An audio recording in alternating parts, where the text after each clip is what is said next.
Boa noite, irmãos. Vamos, nesse tempo, refletir na palavra de Deus. E eu estava pensando no que falar para vocês. Eu queria trazer uma palavra de ânimo para a tua vida, uma palavra de inspiração para o seu coração. Eu fiquei pensando na vida de alguns jovens da Bíblia que passaram por período difícil e um período de cativeiro, de estar em lugar distante, contra a sua própria vontade. E a gente tirar alguns princípios da vida desses jovens da Bíblia que nós pudéssemos aplicar na nossa própria vida. E vamos refletir um pouco na história desses 5 jovens. José, Sadraque, Mesaque, Abednego e Daniel. Jovens que foram levados para terras distantes e ali honraram o Senhor. Que a gente consiga pegar alguns princípios temáticos para esse tempo que a gente está vivendo. São histórias conhecidas de todos nós e eu acho que a primeira grande lição dessas histórias que a gente conhece é que precisamos entender uma coisa, que a maioria das coisas que acontecem na nossa vida não estão em nosso controle. A maioria das coisas que acontecem em nossas vidas não estão no nosso controle. Não está debaixo do nosso controle. Sejam coisas boas, sejam coisas ruins que aconteçam conosco, a maioria delas a gente não tem controle praticamente algum. Algumas coisas acontecem, eu escrevi aqui, algumas coisas podem acontecer por consequência das escolhas certas ou erradas de outras pessoas. No caso de José especificamente foi a escolha dos seus próprios irmãos. Os seus irmãos decidiram de maneira egoísta, ciumenta e talvez pensando que José pudesse herdar a herança, a maior parte do pai, ser colocado como primogênito, assim como Jacó e Esaú, o pai dele também se tornou primogênito, não é? Talvez pensando nessa possibilidade, nós não sabemos, mas por um ciúme, eles pegam o irmão e eles vão matar o José. E de repente mudam de ideia e colocam o José lá na cisterna e no dia seguinte eles pegam o José e vendem por uma caravana que estava passando dos ismaelitas, que eram até contrários a eles, né? Contrário à família deles. Eles vendem o José é levado para uma terra distante. No caso de Sadraque, Mesaque, Abednego e Daniel, né? Daniel e seus amigos, o que eles viveram foi consequência da escolha do próprio povo. A nação de Israel escolheu viver longe de Deus, eles escolheram viver de forma idólatra, egoísta, injusta, cometendo os pecados dos povos que habitavam naquela região, e era o que Deus tinha dito que eles não podiam fazer. Vocês não podem cometer os mesmos pecados dos povos dessas terras, que eu estou tirando daí e colocando vocês. A gente vê bem isso em Êxodo, a gente vê isso Deus falando em Levíticos, e ele vai repetindo ali no Pentateuco isso. Eu estou colocando vocês aí, mas vocês não podem cometer os mesmos pecados que eles. Mas Israel se volta para a idolatria, se volta para os ídolos, se volta para a injustiça, eles não amparam mais a causa do órfão, da viúva, e Deus falou que ia fazer isso. Primeiro Israel vai para o cativeiro, na Síria, e depois você tem o cativeiro da Babilônia com a família de Judá, a tribo de Judá, não é? E quando a tribo de Judá vai para o cativeiro, junto vai Daniel e seus amigos também, eles vão parar no cativeiro. Eram jovens que temiam a Deus, jovens que obedeciam a Deus, mas sofriam as consequências do povo onde eles estavam. Isso às vezes acontece com a gente, às vezes a gente não entende. Por que isso acontece comigo? Por que a gente vive nessa condição? Por que talvez a gente tenha essa qualidade de vida? Muitas vezes nós não temos controle sobre isso. Muitas vezes são decisões que não são nossas, são decisões de outros, e a gente acaba sofrendo consequências de escolhas da sociedade, escolhas de diversas pessoas. Então, a maioria das coisas que acontecem em nossas vidas não estão no nosso controle. Da noite para o dia, esses jovens viram seus sonhos frustrados. Da noite para o dia, as expectativas, as ideias que eles tinham para o futuro. José, por exemplo, tinha 17 anos, não é? Viver com a família, estar naquela terra, era uma terra que Deus tinha dado para eles. Tudo aquilo, da noite para o dia, mudou o mundo de José, de Daniel, os seus amigos. Da noite para o dia, o mundo dele virou. Houve uma mudança completa na vida, nas expectativas e no futuro deles. E eles sofreram essas consequências e foram para uma terra distante.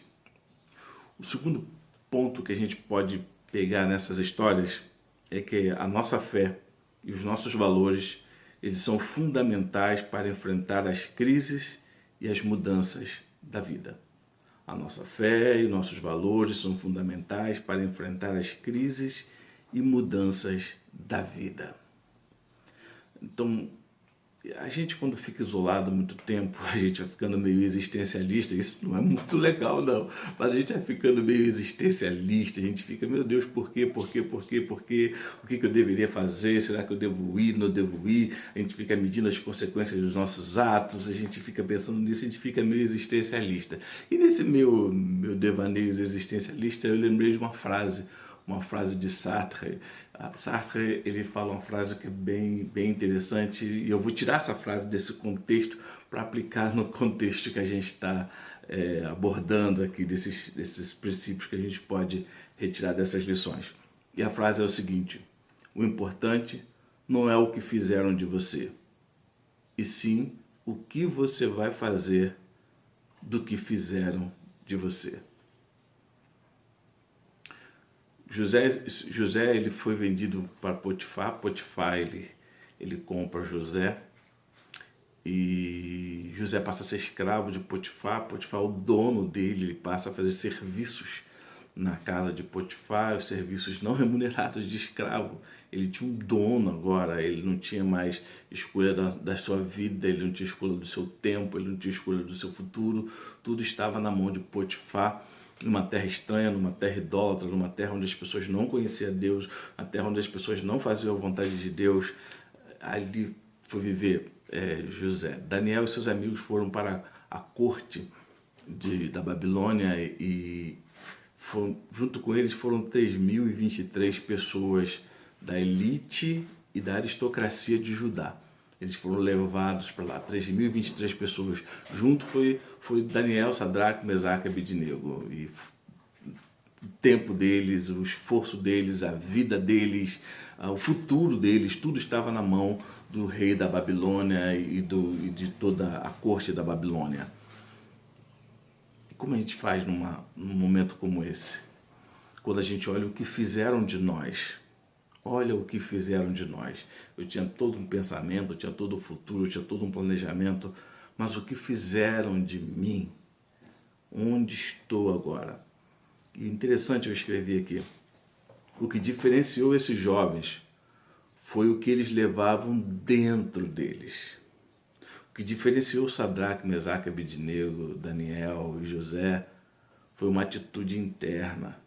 Foram os seus valores, foi a sua fé que fez toda a diferença naquele momento. Ao invés deles murmurarem, ao invés deles buscarem uma rebeldia, rebelião e contra tudo aquilo, eles trabalharam. Eles trabalharam e serviram com tudo o que estava ao seu redor, com toda a sua força, com todo o seu entendimento. Eles aplicaram as suas habilidades ao serviço. E tem um texto lá em Efésios 6, 5 e 7, que fala sobre os servos cristãos, e isso é bem interessante. Diz assim, Efésios 6, 5 e 7. Quanto a vós outros servos, obedecei a vosso Senhor segundo a carne com temor e tremor, na sinceridade do vosso coração como a Cristo,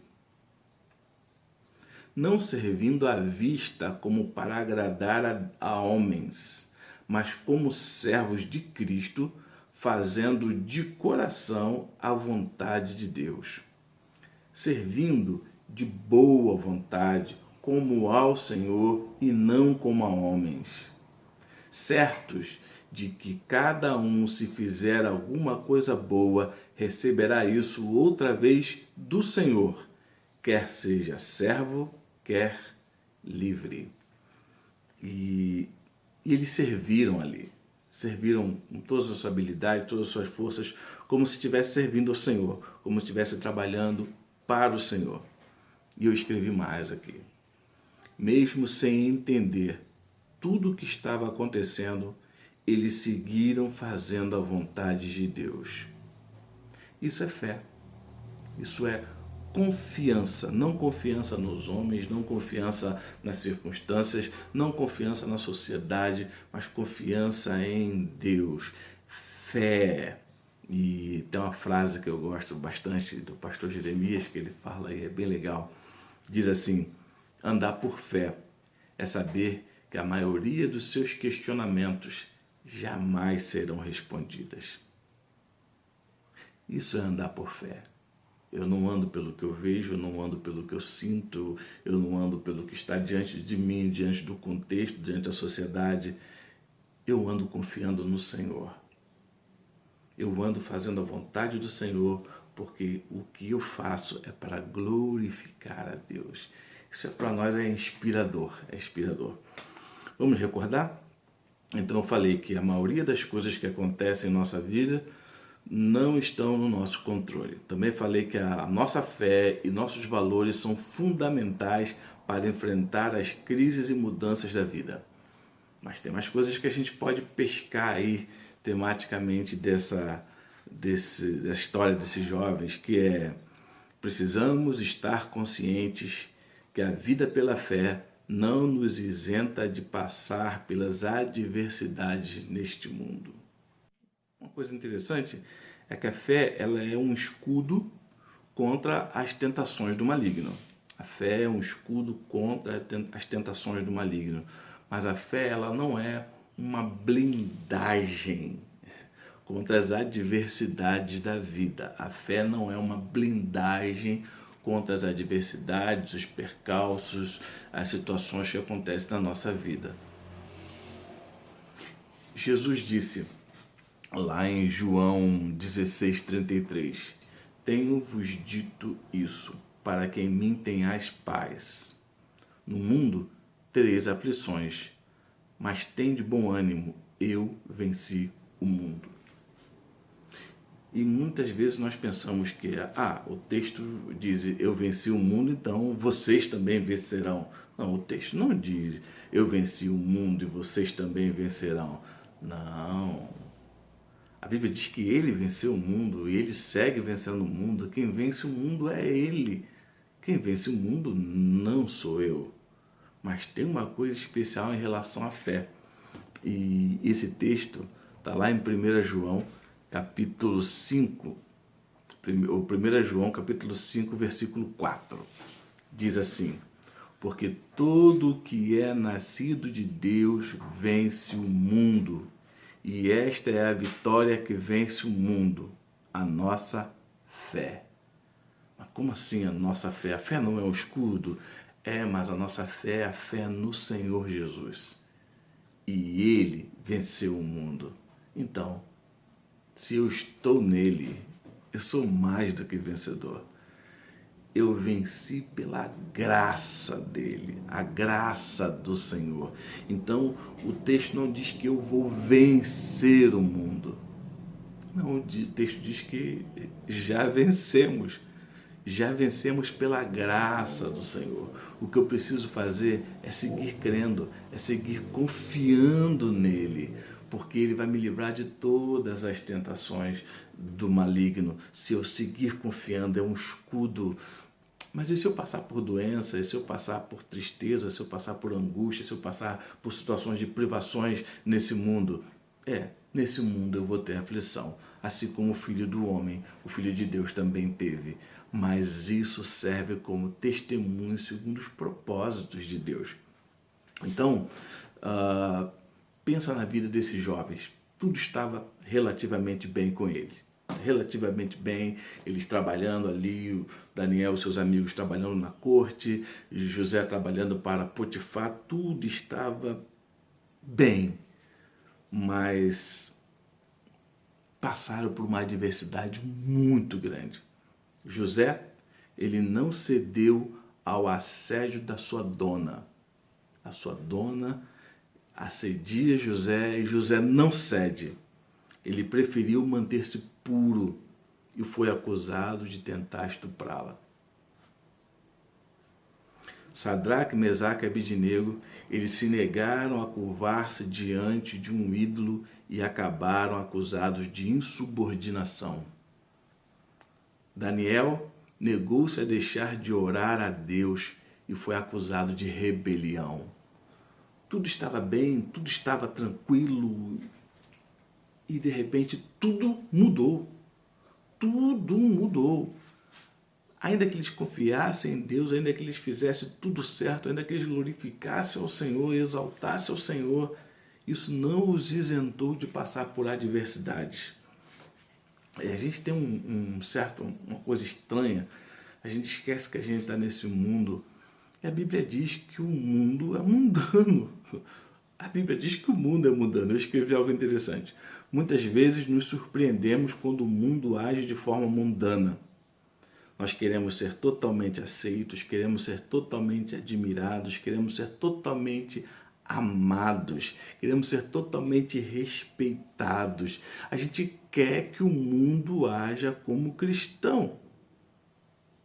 Mas quando nós temos essa atitude frente ao mundo, esperando essas coisas do mundo, para obter isso, muitas vezes nós cristãos acabamos agindo como mundanos, para ser aceitos, para ser admirados, para ser respeitados. Nós cedemos, nós abrimos concessões e acabamos esperando do mundo o que o mundo não pode dar. Porque o que vence o mundo é crer no Senhor. É crer no Senhor e andar do jeito que Ele mandou a gente andar. A gente precisa disso. E isso nos leva a um outro ponto interessante. Vamos recordar aqui? Eu falei que a maioria das coisas que acontecem em nossas vidas não estão no nosso controle. Falei que a nossa fé e nossos valores são fundamentais para enfrentar as crises e mudanças da vida. Falei que precisamos estar conscientes que a vida pela fé não nos isenta de passar pelas adversidades nesse mundo. Isso leva a um outro ponto que diz: devemos estar dispostos a ir até o fim. Há uma passagem lá em Hebreus, e é o versículo-chave, né? A parte-chave de Hebreus para entendermos todo o texto de Hebreus.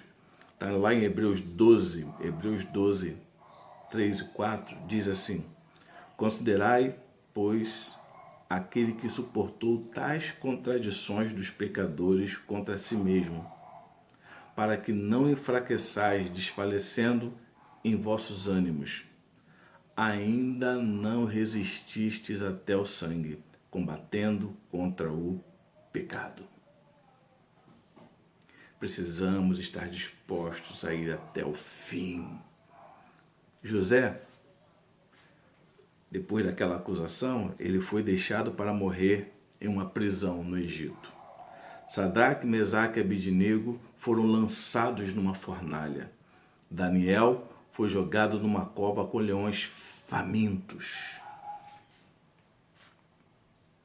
Muitas vezes, quando nós olhamos uma situação que pode nos prejudicar, uma situação que pode trazer para nós um sofrimento, um desprazer, muitas vezes somos colocados à prova. E são circunstâncias que nós não procuramos, que nós não buscamos. Estávamos bem, mas de repente tudo mudou, a vida mudou.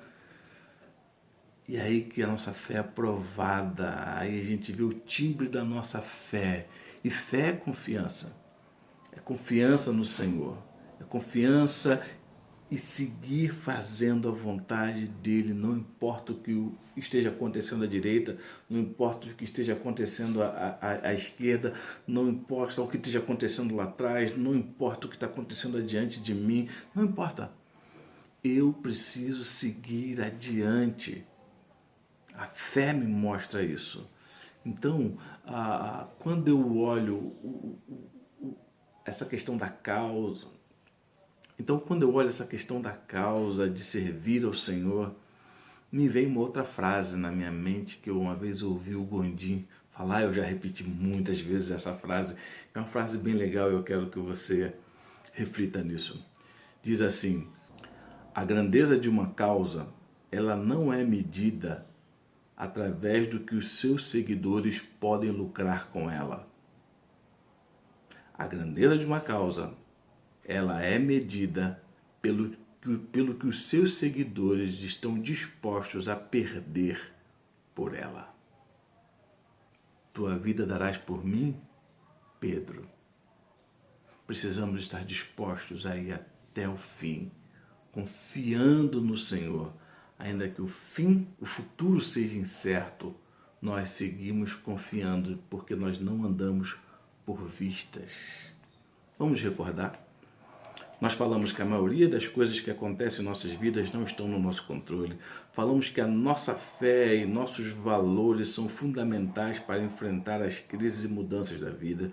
Falamos que precisamos estar conscientes que a vida pela fé não nos isenta de passar pelas adversidades desse mundo. Falamos que devemos estar dispostos a ir até o fim. Tem mais um ponto, tem mais coisa aqui. Deus tem um propósito na história e Ele nos chama para cumprirmos o seu propósito. Deus tem um propósito. Deus está fazendo algo. A história não vai ao sabor do acaso. Deus está guiando a história com todas as adversidades, mudanças que nós não entendemos, que nós não compreendemos, mas Deus está guiando tudo isso. E eu escrevi aqui algo que é meio, pelo menos para mim foi meio incômodo. Eu coloquei aqui que é difícil para muitos de nós entendermos isso. Entender que Deus tem um propósito, entender que Deus tem a sua própria agenda. E muitas vezes nós ouvimos que Deus existe para servir a gente, para trabalhar para a gente, para fazer a nossa vontade, para fazer aquilo que a gente quer, para fazer os nossos anseios. Não, Ele vai fazer a sua vida dar certo, Ele vai fazer. Parece que Deus vive para nós. Quando é o contrário, somos nós que vivemos para Ele. E escrevi mais. Crer que Deus tem um propósito, e isso diferencia totalmente esse nosso Deus dos deuses desse mundo. Porque o nosso Deus, ele tem ação própria. Ele não faz aquilo apenas que nós queremos. Ele não está aí para satisfazer os nossos desejos. Não. Ele tem um propósito para esse mundo. Ele tem profecias sendo cumpridas, tem promessas sendo cumpridas, ele tem um destino para a história que já está escrita desde o início até o final. E nós precisamos entender isso, porque a complicação aumenta quando a gente fala de oração. Eu coloquei aqui: ter orações não respondidas, ter sonhos adiados ou cancelados, muitas vezes entristecem a gente e faz a gente ter uma certa dúvida. Uau, Deus, por que o Senhor não respondeu a minha oração? É porque o Senhor não me ama? É porque o Senhor não me quer? É porque eu estou em pecado, eu estou errado, eu fiz do jeito errado, eu tenho que sacrificar do jeito certo, eu tenho que me humilhar, sacrificar algo que me custe, algo que seja caro, eu tenho que me rasgar, me cortar, carregar uma cruz, subir o alto de uma montanha, fazer sacrifícios, fazer ofertas, oferendas, dar meus bens aos pobres. O que eu tenho que fazer para o Senhor responder as minhas orações? Aí eu vou atrás de uma profetisa, porque se ele não me ouvir, ele vai ouvir alguém, eu vou atrás da bênção. E esquecemos que Deus tem os seus propósitos. E segundo os seus propósitos, tem o seu tempo. Tem o que Ele vai fazer e o que Ele não vai fazer, segundo o propósito que Ele tem para a nossa vida, para aqueles que estão ao redor de nós, para a nossa história, para a história desse mundo, para onde Deus está guiando. Eu preciso entender isso, que o nosso Deus não está debaixo do nosso controle. E escrevi mais aqui. Isaías 55, lá no versículo 8, o texto traz uma luz sobre essa questão do propósito de Deus. Diz assim: porque os meus pensamentos não são os vossos pensamentos, nem os vossos caminhos os meus caminhos, diz o Senhor. Porque assim como os céus são mais altos do que a terra, assim são os meus caminhos mais altos do que os vossos caminhos, e os meus pensamentos mais altos do que os vossos pensamentos. Quantas orações não respondidas? Quantas pessoas em questionamento? Por quê? Por quê? Por quê? Por quê? Por que o Senhor permitiu?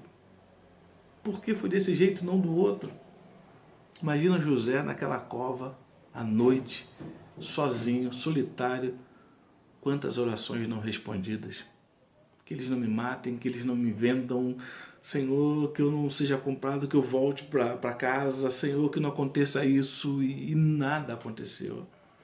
Que essa mulher não venha sobre mim, que essa mulher não venha, Senhor, e ela veio. Senhor, que eu não seja levado para a prisão, que eu não seja injustiçado, e ele foi injustiçado. Que eu não seja esquecido aqui nessa prisão, e ele foi esquecido naquela prisão.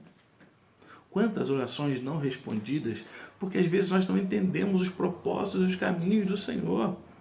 A gente olha Daniel, Senhor, que eu não seja levado para a cova dos leões, e foi.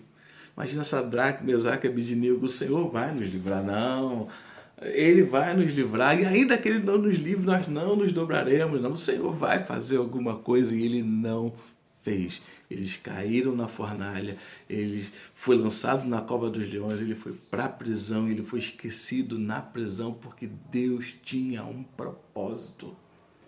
Há desprazeres que a gente passa, a circunstância difícil que nós atravessamos, mas saiba, Deus tem um propósito.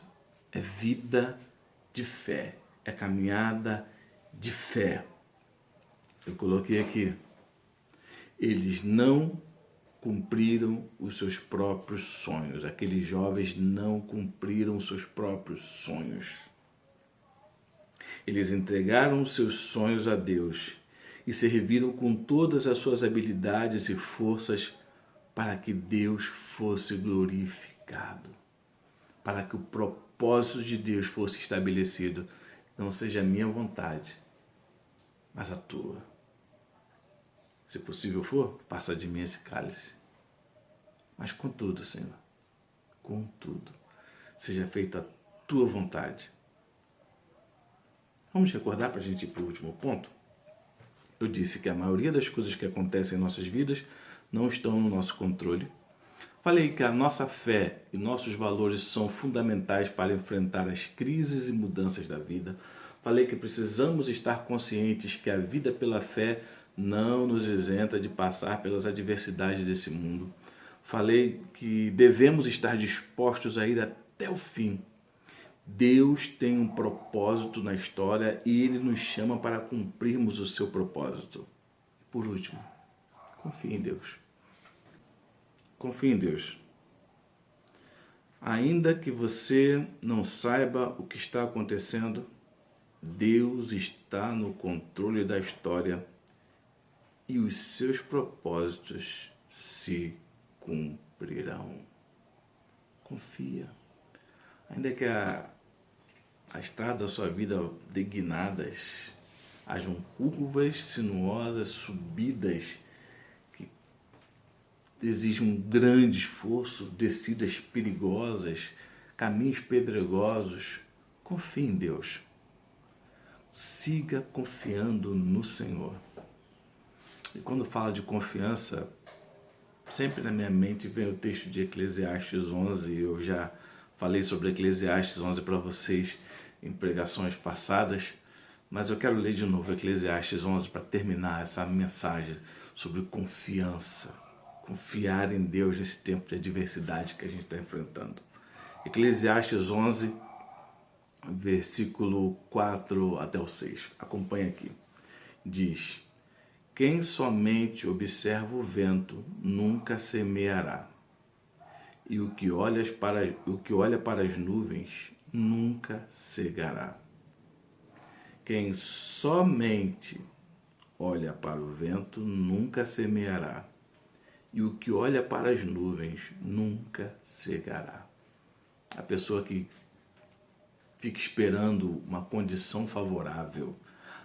Se eu tivesse um tio rico, se eu tivesse nascido numa família com dinheiro, se eu tivesse nascido em tal país, se o governo me desse um financiamento, se alguém me desse um empréstimo, se eu tivesse uma habilidade tal, se eu soubesse fazer tal coisa.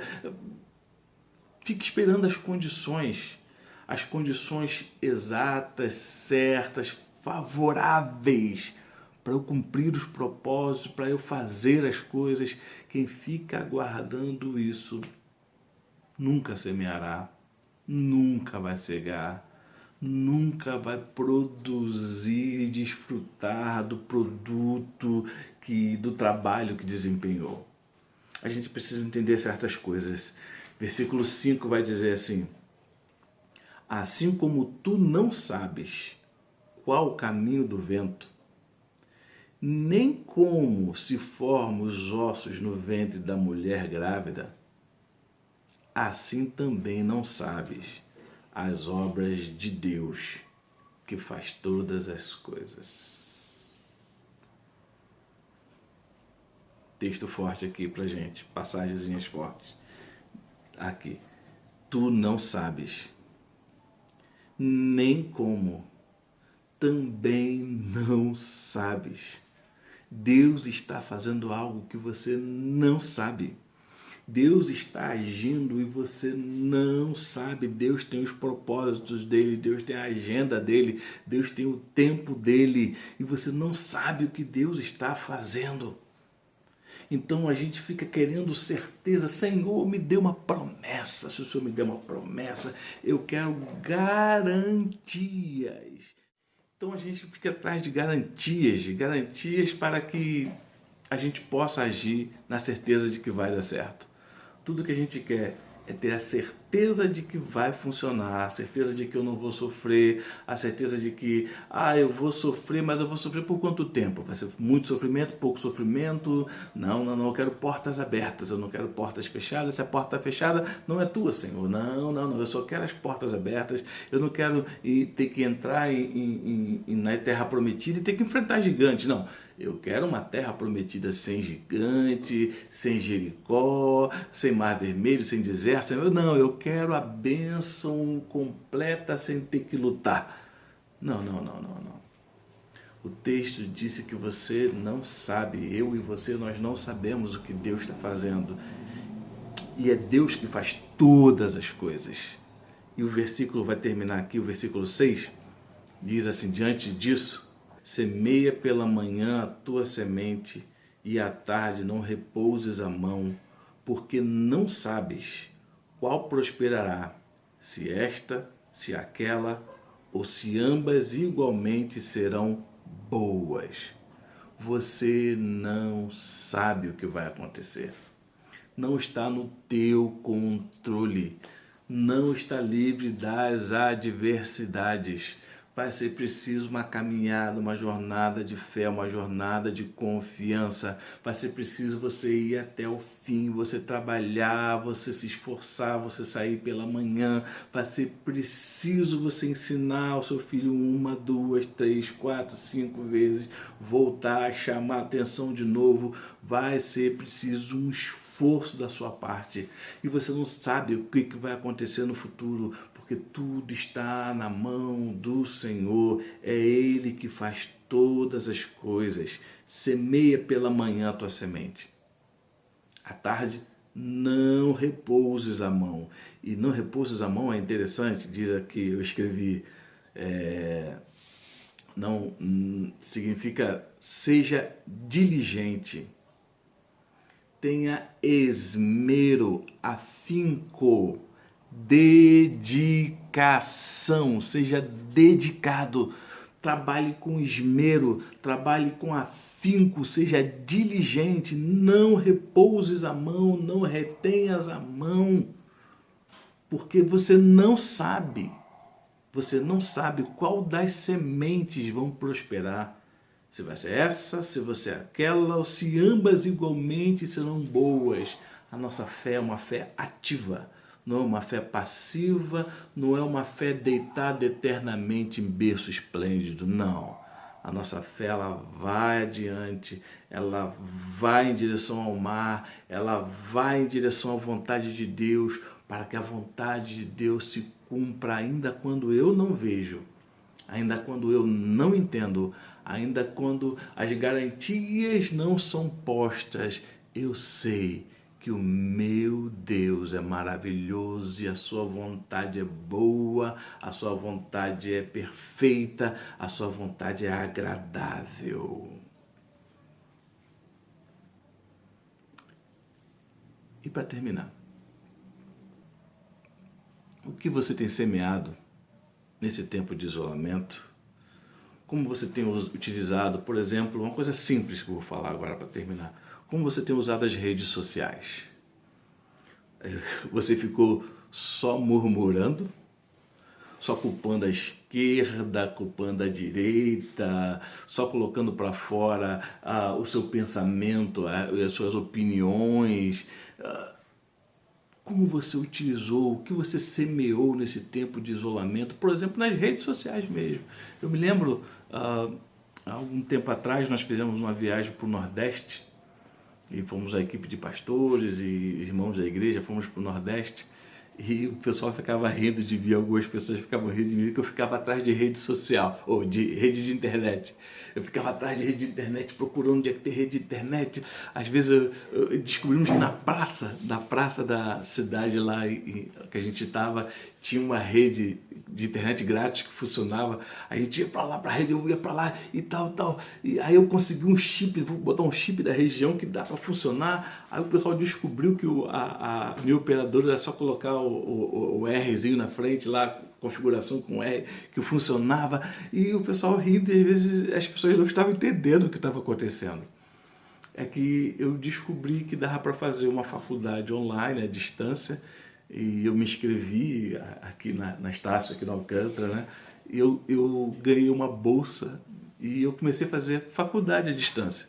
E é legal pra gente que é coroa, né? Voltar a fazer faculdade, estudar, voltar mais uma, o pessoal riu, mais uma eu estava atrás de rede de internet, de sinal de celular, porque eu estava na faculdade, eu estava estudando. E é legal porque eu podia estudar onde eu estivesse, eu estava ali estudando, lendo e pesquisando, ocupando o meu tempo. E nós fazíamos trajetos longos de viagem, 2, 3, às vezes até 4 horas de viagem, e eu ali estudando, lendo e fazendo os meus testes, tudo pela internet, aproveitando. E eu fiquei pensando sobre isso. O que você tem feito? Como você tem utilizado esse tempo que você está isolado? O que você tem semeado para que você possa colher? Eu escrevi aqui: seja sábio, ora e labora. Para de reclamar das circunstâncias e se prepare para agir confiando em Deus. Se reinvente, capacite-se, prepare-se. Deus é contigo. Mas e aí, você se capacitou? Você aproveitou esse tempo para você aprender algo novo, uma habilidade nova? Tantos cursos você tem para fazer online, quantos certificados você podia ter acrescentado no seu currículo nesse tempo? Você podia ter semeado na tua família, semeado na tua casa, semeado na vida dos seus amigos, um contato, uma mensagem, algo você podia ter feito. Você ficou parado esperando? Confie em Deus. Confiando no Senhor você pode agir. E Deus vai fazer, irmãos. Ainda que você não veja, ainda que você não entenda as circunstâncias, não reclame. Não fique aí murmurando. Prepare-se, porque Deus vai abrir. E quando Deus abrir, você vai ficar falando, uau, eu não me preparei, eu não me capacitei, Utilize esse tempo com esmero para a glória de Deus, quer comais, quer bebais, quer façais qualquer outra coisa. Fazei tudo para a glória de Deus. Confie em Deus e Ele fará. Amém? Eu quero orar e nesse momento a gente está bem triste. Nós estamos aí já em torno aí de 60 mil pessoas que perderam as suas vidas nessa pandemia aqui no Brasil. De longe, foi a maior tragédia sanitária do nosso país, já de longe. A gripe espanhola, a gente teve em torno de 30, 35 mil mortos. Foi uma tragédia, uma coisa assim assustadora, entrou para a história. Os nossos governos nunca, no Brasil, historicamente, nunca conseguiram lidar bem com as epidemias, nunca conseguiram lidar bem com isso os nossos governos no Brasil. A igreja também, as igrejas também nunca conseguiram lidar bem, não só a igreja, mas as religiões em si não conseguiram nunca lidar bem com isso historicamente, não só no nosso país, mas Europa e tudo mais, sempre tiveram dificuldades. Nós estamos vivendo uma crise e nós precisamos orar, precisamos buscar o Senhor e pedir graça e misericórdia, pedir conforto e consolo para as famílias que estão enlutadas. Perdi amigos queridos, amigos de história de igreja, pessoas que tinham sonhos, projetos, gente que era empresário, que estava lutando, batalhando, empregando pessoas, perderam a vida. E é muito triste, dói, é ruim demais. Mas vamos orar nesse momento e interceder por essas pessoas. Senhor, queremos orar por essas pessoas que perderam seus entes queridos, Senhor. Pessoas que estão enlutadas. Que o Senhor tenha misericórdia, Pai, dessas pessoas que talvez tinham sonhos, projetos e não entenderam, vendo tudo isso vir por terra. Famílias que perderam pai, perderam filhos, perderam avós, pessoas que perderam parte da história nesse tempo. Que o Senhor traga o conforto e o consolo que as nossas palavras não conseguem trazer. Que o Senhor possa confortá-las, que o Senhor possa visitá-las nessa noite. E essas pessoas, se não te conhecem, possam voltar os olhos para ti. E no meio da dor, no meio do sofrimento, possam ter a visitação do seu Espírito, penetrando e inundando os seus corações, trazendo a paz e o conforto. E elas possam se render ao Senhor Jesus e ter a vida eterna nascendo nos seus corações.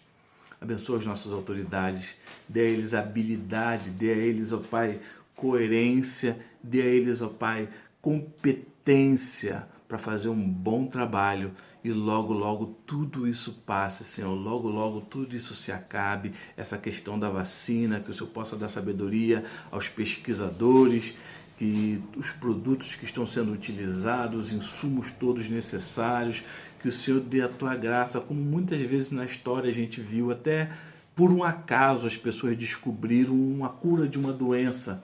E eu sei que isso não vem do diabo, isso vem do Senhor, vem do Pai das luzes para cada um de nós. Que o Senhor possa abençoar essas pessoas, confortar os corações, abençoar os pesquisadores, abençoar os nossos governantes, ó Pai, nesse tempo difícil. Eu oro assim no nome de Jesus, Pai. Amém, Senhor. Amém. Que Deus abençoe a sua semana ricamente. Que Deus abençoe a sua casa.